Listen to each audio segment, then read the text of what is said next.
Your phone is holding hours of your life that you'll never get an honest account of. That's just the reality of how scrolling works. It's designed to make time disappear without you noticing. What I want to do today is give you 8 things to put in that space instead, each one leaving you with a genuine skill instead of a blank memory of where the time went. Let's get straight into them. Number 1, learning to fix things yourself. There's a specific kind of confidence that comes from knowing you don't need someone else every time something breaks. A leaking tap, a wobbly chair, a laptop that won't boot properly, a bike chain that keeps slipping. Most of these problems have a learnable solution, and most people never learn them. Not because the skills are hard, but because it's always easier to pay someone or just live with the broken thing. Learning to fix things yourself rewires something deeper than just practical competence. It changes your relationship with problems in general. The person who has fixed a dozen small things around their home starts approaching every new problem with the assumption that it's probably figure-outable. That assumption alone changes how people move through life. Start small. Learn to fix one thing this month. The internet has a tutorial for almost anything that breaks in a normal household. Number 2, cooking. Cooking gets dismissed as domestic and small, and that dismissal misses what it's actually building. A person who can cook well is self-sufficient in one of the most fundamental ways a human can be. They control what goes into their body. They're not dependent on takeout or processed convenience food, and they can take care of themselves and the people around them without needing anyone else to do it. There's also a compounding skill hidden inside cooking that people rarely notice. It teaches you to work with your hands while thinking several steps ahead, to adjust in real time when something isn't going the way the recipe said it would, and to genuinely enjoy a process that has no shortcut. You can't rush a good braise. Learn 10 meals properly, not memorize recipes you follow blindly, but dishes you actually understand well enough to adjust and improve. Number 3,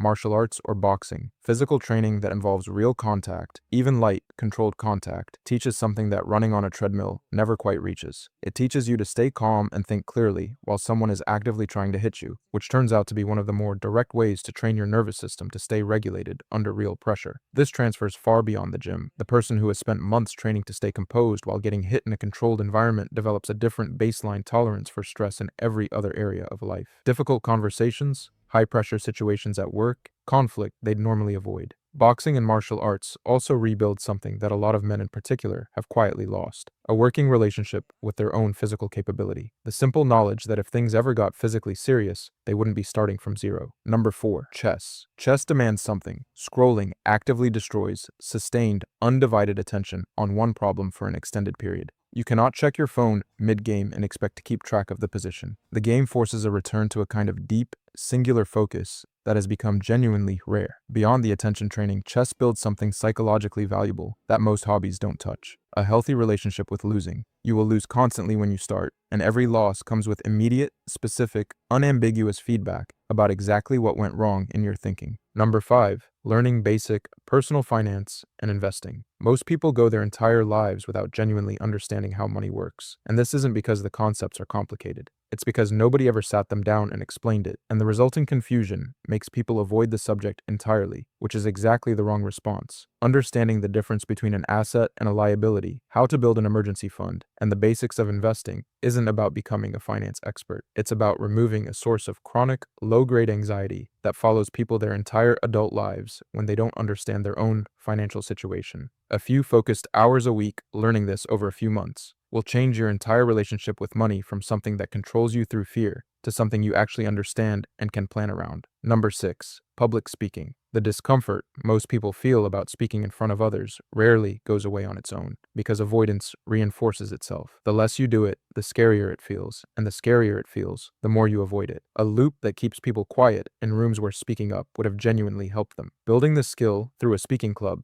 recording yourself explaining ideas, or simply looking for small opportunities to speak up more often changes how you're perceived in every professional and social setting you enter. It's one of the highest leverage skills that exists precisely because so few people build it, which means the ones who do stand out immediately, often without realizing how rare their comfort actually is. Number 7, content creation. Creating content, writing, video, photography, whatever form fits you, is one of the only hobbies on this list that actively reverses your relationship with consumption. Instead of only taking in what other people made, you're producing something of your own, and that shift changes how you experience everything else you consume too. You start watching, reading, and scrolling with a more critical, more engaged eye because you understand what goes into making something. The deeper value isn't the audience or the potential income, though those can follow. It's what the process does to your thinking. Having to communicate an idea clearly enough for someone else to understand and care about it forces a level of clarity in your own head that passive consumption never demands. Number 8, sitting alone to think. The last one might be the most important, and it's also the one people find hardest to actually do. 30 to 40 minutes, alone.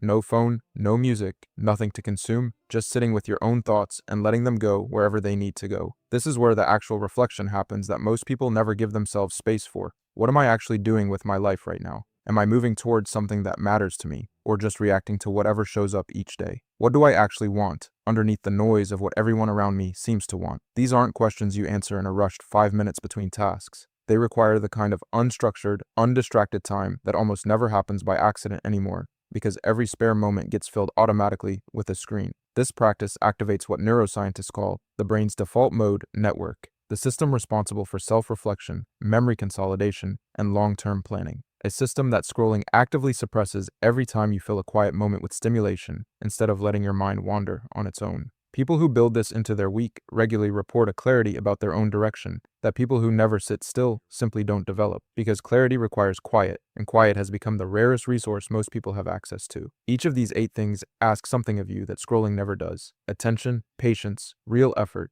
and each one gives something back that actually accumulates. A skill, a habit, a piece of self-understanding that's still there next year, still building on itself, still making you someone slightly more capable than the version of you that existed before you started. That's it for today. If even one of these ends up replacing an hour of scrolling for you, it's already done its job. I'd genuinely like to know which one you're going to try first, so drop it in the comments, and if something on this list is already part of your routine, let me know how it's actually changed things for you. See you in the next one.